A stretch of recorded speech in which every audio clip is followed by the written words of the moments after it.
Okay, so I've come back in with Turbo for another session. After that first session, I just gave him a little bit of a break, and he stayed over there and processed, and I walked around and came here, and he's just quietly moved over and joined me. So all I'm going to do with him now is just build on those foundations I worked on in the previous session, which actually was quite a long session. It didn't feel like a long one. Basically with him, it appears to be quite slow work, but everything I do with him is just getting that foundation stronger and stronger, so I don't mind, because quite often a slow start ends up with a quick finish. So if I rush him now, you would end up putting him into a freeze response, or you'd end up having to use too much force, and I don't want to do that with him. I'd rather take the time and get him really comfortable with me. He's just had a motorbike come up behind him, so we might just wait until that's left. Motorbike's gone, we'll continue on with him. So I'm working on the touch, but I've also, in the past, I've been teaching him a lot of the foundational skills of lunging and draw and body control. So if I walk into his hip, when he's paying attention, good boy. He does a little bit of a hind quarter yield, not with the loveliest expression. I can lunge him out in either direction. So when I do finally get the halter on him, the leading stage will be really quick. So that's an example of slow start, quick finish. So I'm just going to go in, reading him to see if he's green lighting me or red lighting me. At the moment he's so preoccupied he's not even aware of me, so that's easy.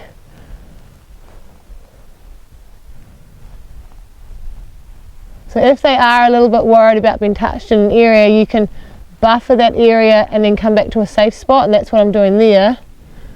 Is I'm touching him, he's really comfortable with this side of his neck, but it's when I cross under the neck we have issues. Good boy. So I can hit that tension, release the tension by coming back to an easy place. There we go.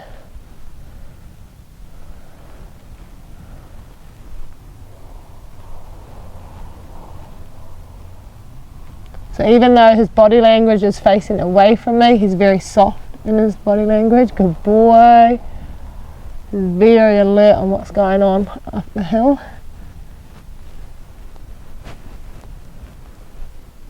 I'm going to get two hands on him there, which is great. Work this hand up, and I'm just going to keep coming back and forth. So now I've got two hands on him. I just started to overwhelm him, but very subtle. Oh, you want your face scratched, do you?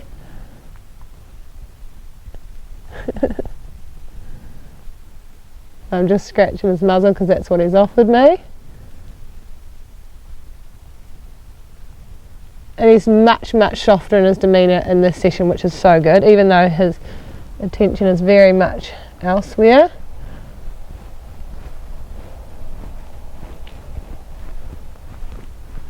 And again, he's got his body language facing away, but his muscles are so soft, his eyes really soft.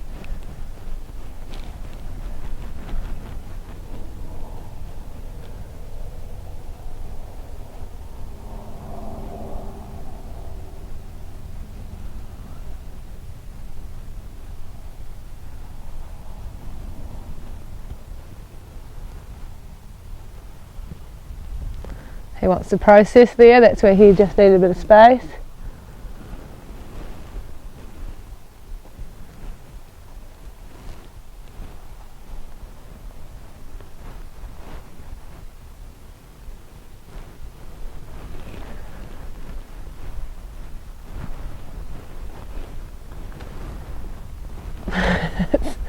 That's where I went too far, and he's just telling me off.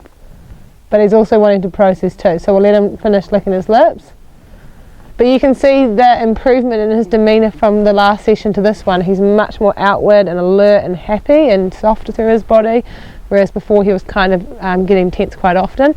So even after a short break, the improvement is obvious. And so even today, if I don't achieve a huge amount, tomorrow when I come back, good boy, he'll be even better.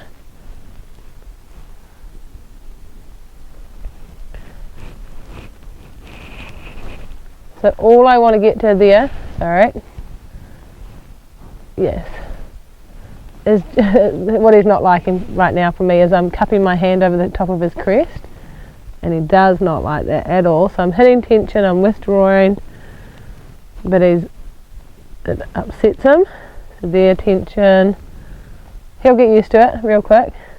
But you can see he's very strong with his communication. Yes, I know. Yes.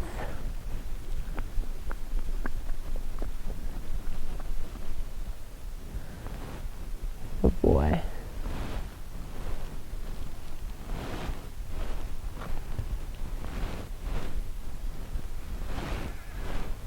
Good. That was lovely. That was still good, even though he raised his head. Yes. And that's just so I advanced the question and he wasn't quite ready. That was a nice answer. I'll give him a little bit of space.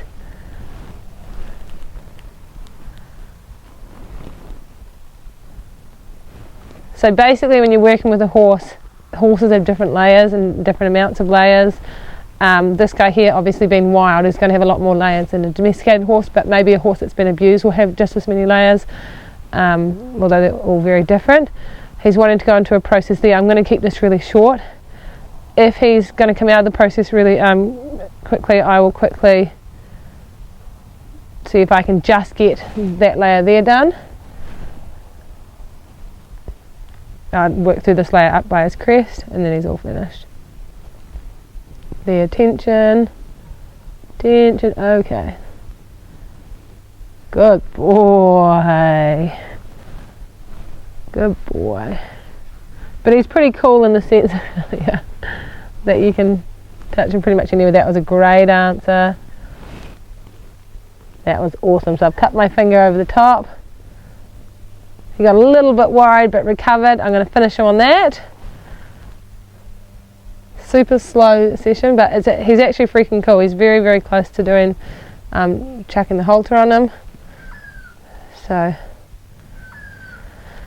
yeah.